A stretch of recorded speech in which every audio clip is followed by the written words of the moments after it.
السلام علیکم۔ کسی نے کیا خوب کہا ہے کہ وہ پرندے جو آنکھ رکھتے ہیں سب سے پہلے اسیر ہوتے ہیں۔ وہ پرندے جو آنکھ رکھتے ہیں سب سے پہلے اسیر ہوتے ہیں۔ بہت دور سے دیکھ لیا اس نے دانا نا، اتنی نگاہ تیز تھی اس کی، مگر جب وہ دانے پر پہنچا تو پھنس گیا۔ وہ تھا بہت ہوشیار۔ کیوں کہہ رہا ہوں میں یہ؟ اس لیے کہ اگر غور کریں، جس ملک میں میں پیدا ہوا پلا بڑھا، آج اس طبقے کو دیکھیں جو سسٹم ہے، ایک سسٹم کے تحت حکومت کر رہا ہے، اچھا برا جائز ناجائز، اس کی ہم بات اس وقت نہیں کر رہے، یہ موضوع نہیں ہے۔ ہم تو یہ بات کر رہے ہیں کہ وہ پرندے جو آنکھ رکھتے ہیں سب سے پہلے اسیر ہوتے ہیں۔ ان میں ہمارے صدر اور وزیر اعظم زیادہ سے زیادہ 12 جماعت ہوں گے یا گریجویشن کی ہوئی ہوگی انہوں نے، یہ بھی مشکل ہے۔ اور جو ہمارے سربراہ ہیں افواج پاکستان کے، ان کی تعلیم بھی اتنی ہوگی۔ اس سسٹم میں سب سے زیادہ پڑھا لکھا سمجھدار جو شخص تھا وہ اس سسٹم کی عدالت کا، سپریم عدالت کا چیف جسٹس۔ کتنا بڑا عہدہ ہے، کتنا سمجھدار وہ شخص ہوگا اور ہے، مگر کیا وجہ ہے؟ کیا وجہ ہے کہ وہ اتنا گر گیا کہ ایک مزدور نے جو کسی بیکری پر کھڑا ہوا کام کر رہا ہے، اس سے اتنی شدید نفرت تھی کہ اس کے منہ پر کہہ گیا کہ آپ پر لعنت ہو۔ کیا وجہ ہے؟ کوئی تو وجہ ہوتی ہے نا بھائی۔ ایسے حالانکہ نہ وہ اس کا رشتہ دار تھا، نہ ان کی دیواروں سے دیواریں ملی ہوئی ہیں، نہ اس کے خاندان میں کسی نے اس کی زمین پہ قبضہ کیا ہے، کوئی بھی ایسا مسئلہ جو دو لوگوں میں، دو خاندانوں میں، دو گروہوں میں دشمنی کا باعث ہو، اس بچے کی اور چیف جسٹس کے درمیان کوئی بھی معاملہ نہیں تھا۔ مگر کیوں ہوا ایسا؟ یہ نفرت اتنی کیوں بڑھی اور اتنی عام کیوں ہو گئی کہ ایک اس کو ڈھونڈ ہی رہا تھا، اللہ نے اسے موقع دے دیا۔ اس شخص کی عزت کیا رہی جو اتنا پڑھا لکھا تھا، اتنے بڑے عہدے پر بیٹھا؟ کیا وجہ ہے؟ اس کی وجہ اگر غور کریں نا میرے بھائیوں، دوستوں اور عزیزوں، اس وقت ملک عزیز میں جو کچھ ہو رہا ہے اس کے لیے بہترین بات میں یہ کہوں گا کہ سر آئینہ میرا عکس ہے، پس آئینہ کوئی اور ہے۔ یہ جو شیشے میں سامنے نظر آ رہا ہے نا، اس میں مجھے آپ کو میرا چہرہ نظر آ رہا ہے، مگر پس آئینہ اس آنے کے پیچھے کچھ اور ہے۔ اصل چیز یہ نہیں ہے۔ کیوں ہے ایسا؟ کیا ہو رہا ہے یہ؟ اس کے لیے ہمیں اپنا شعور بیدار کرنا پڑے گا۔ اللہ کا فضل ہے بہت نا کہ قوم کا شعور بیدار تو ہو چکا ہے، مگر اب بھی جو نظروں کے سامنے تھوڑی سی دھندلاہٹ ہے وہ صاف ہونی چاہیے۔ کیوں اتنی مجبوری ہے بتائیے نا؟ یہ معاملہ صرف اتنا ہی نہیں ہے جتنا ہمیں نظر آ رہا ہے، یہ ہماری اور ان لوگوں کی صرف شکلیں ہیں۔ کیوں ایسا ہوا اندازہ لگائیے نا۔ بعض دفعہ لوگ بولتے ہیں کہ ظہیر بھائی آپ پٹڑی سے اتر جاتے ہیں۔ اللہ اکبر بھائی، سچی بات کہنا، کیا پٹڑی سے اتر جانا ہے؟ اگر ہے تو مجھے منظور ہے بھائی۔ ہم نے تو کہا تھا انشاءاللہ حق کی اور سچی بات کہیں گے، وہ بات جو خدا لگتی بات ہے۔ آپ مجھے بتائیے کیوں ہوا ایسا کہ 2.5 سال پہلے کے ملک کو دیکھ لیے اور آج ملک کو دیکھ لیے۔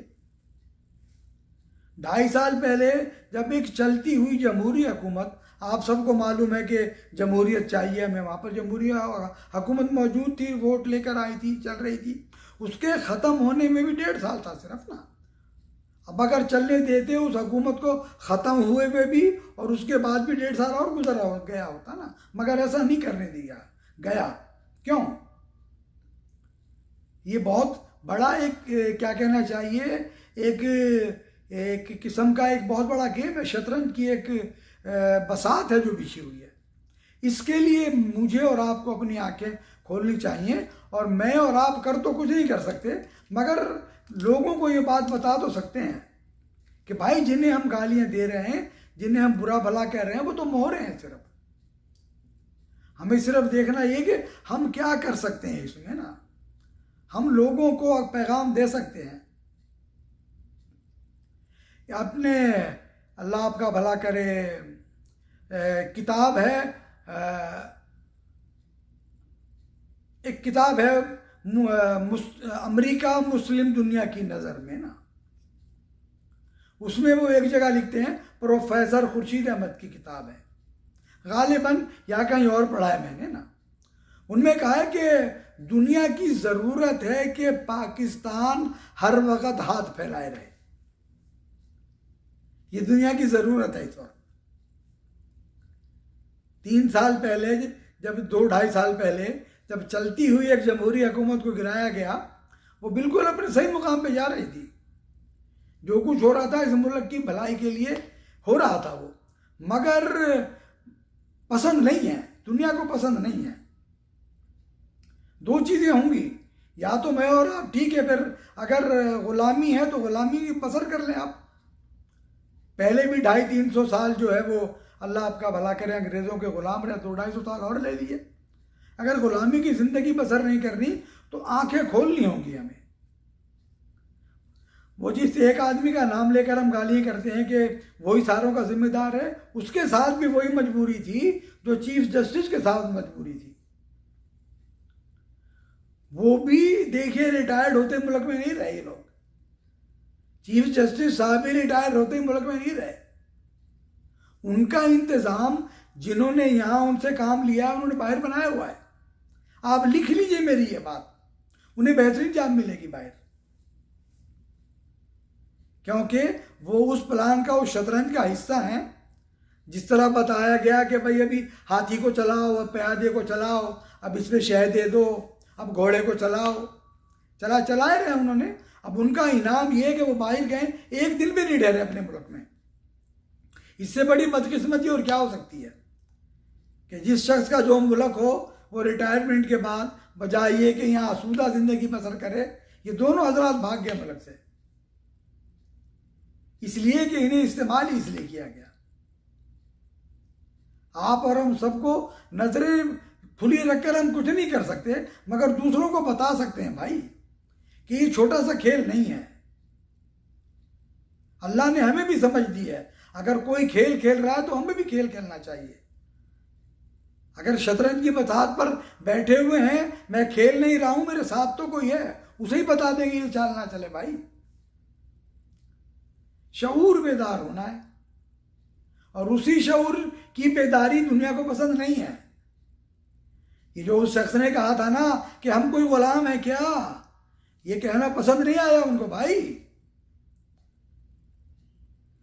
کیا کہا تھا علامہ اقبال نے ایک شعر میں نا کہ دل یزداں میں کھٹکتا ہوں میں کانٹے کی طرح. شیطان نے کہا تھا، یہ ابلیس کی مجلس شورا میں، اللہ معاف کرے، کہا تھا کہ اللہ کے دل میں کانٹے کی طرح کھٹکتا ہوں، نعوذ باللہ من ذالک. یعنی شیطان اللہ کو اتنا برا لگتا ہے. تو جس نے یہ کہا تھا نا، ہزاروں لاکھوں کروڑوں لوگوں نے سنا کہ ہم کا کوئی غلام ہے کیا، یہ اچھا نہیں لگا انہیں. جب اس نے کھڑے ہو کر اسمبلی میں اس کتاب کا حوالہ دیا تھا، وہ اچھا نہیں لگا دنیا کو. کوئی بھی یاد رکھ لیجئے، ایک گاؤں کا چودھری ہو، وڈیرا ہو، یا دنیا کے وڈیرے ہوں، وہ چاہتے ہیں کہ چودھری کے گاؤں میں سارے کمی نہیں رہیں.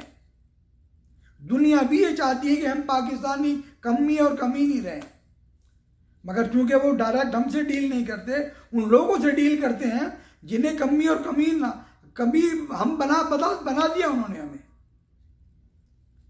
آپ اور ہم کیا کر رہے ہیں؟ کچھ نہیں کر سکتے. مگر میرے بھائیوں، میرے عزیزوں، میں جو بات کہنا چاہ رہا ہوں کہ اس شعور کو بیدار کریں ہم. اللہ کے رسول علیہ الصلوۃ والسلام نے فرمایا، حدیث کا مفہوم ہے، تف ہے اس شخص پر، افسوس ہے، حسرت ہے، کس پر؟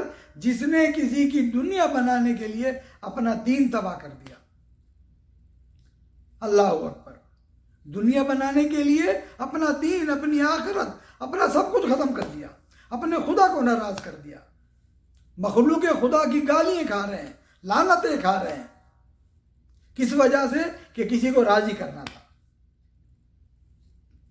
سب کو پتہ ہے کیا ہوا، کیسے ہوا، مگر یہ جو 10-12 جماعت لوگ بیٹھے ہوئے لوگ اور یہ اتنا پڑھا لکھا شخص، یہ مجبور تھے سب۔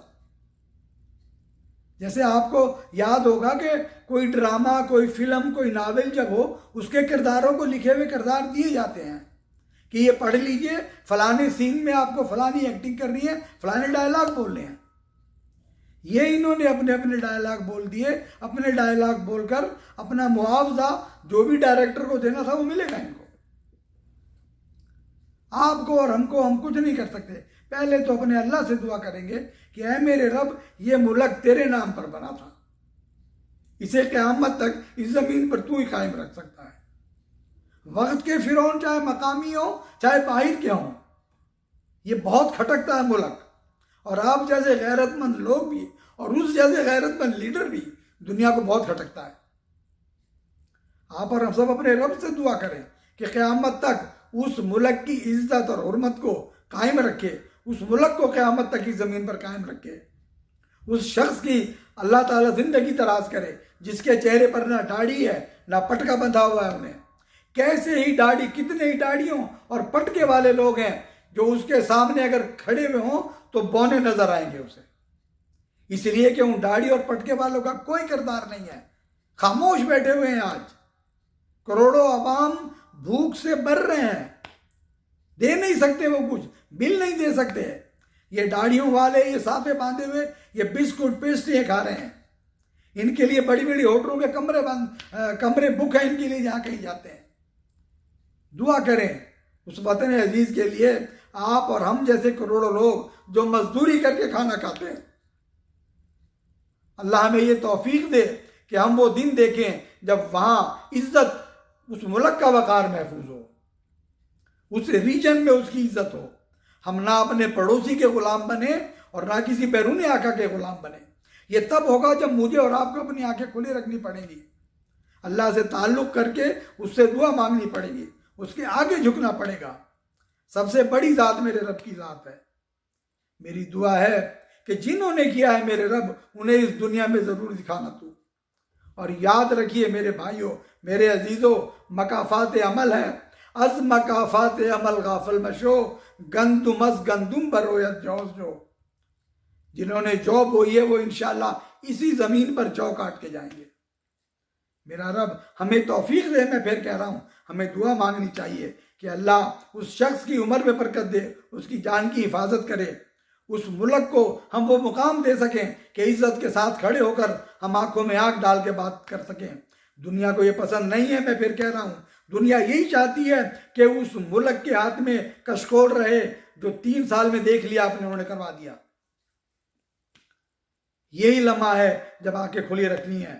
یاد رکھیے، خدا نہ کرے آزادی اگر ایک دفعہ ٹوٹ جائے، سینکڑوں سال اس کا انتظار کرنا پڑتا ہے۔ خدا نہ کرے کہ مملکت عزیز کو وہ دن دیکھنا پڑے۔